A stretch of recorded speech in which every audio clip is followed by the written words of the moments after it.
দিনাজপুরের নবাবগঞ্জ উপজেলার কুশদহ ইউনিয়নের মালভবানীপুর গ্রামে মেহেদী হাসান বাবুর বাড়িতে গত রাত্রে আনুমানিক 2:30টার দিকে একদল মুখোশধারী ডাকাতের হামলায় স্বামী স্ত্রী ও শিশু সহ অন্তত 3 জন গুরুতর আহত হয়েছেন। মনে করেন আমরা হই হলে শুনতেছি যে কি হলো যায় কি হলো মারামারি লাগলো না কিছু চোর ডাকাত আইলো।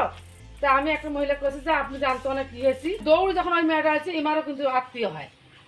আসি দেখে মনে করেন শৈল মনে করেন হইলো পাঞ্জা করে ওরা ধরে আসছে। ডাকাত দল ঘরে প্রবেশ করতে চেষ্টা করলে বাড়ির লোকজন বাধা দেয়। ধস্তাধস্তির এক পর্যায়ে কিছু লুট করতে না পারলেও ক্ষিপ্ত হয়ে ডাকাতরা মেহেদী হাসান ও তার স্ত্রীকে ধারালো চাকু দিয়ে কুপিয়ে জখম করে পালিয়ে যায়। চিৎকার শুনে প্রতিবেশীরা এগিয়ে এসে রক্তাক্ত অবস্থায় তাদের উদ্ধার করে দ্রুত হাসপাতালে নিয়ে যায়। তারা চিকিৎসাধীন অবস্থায় রয়েছেন।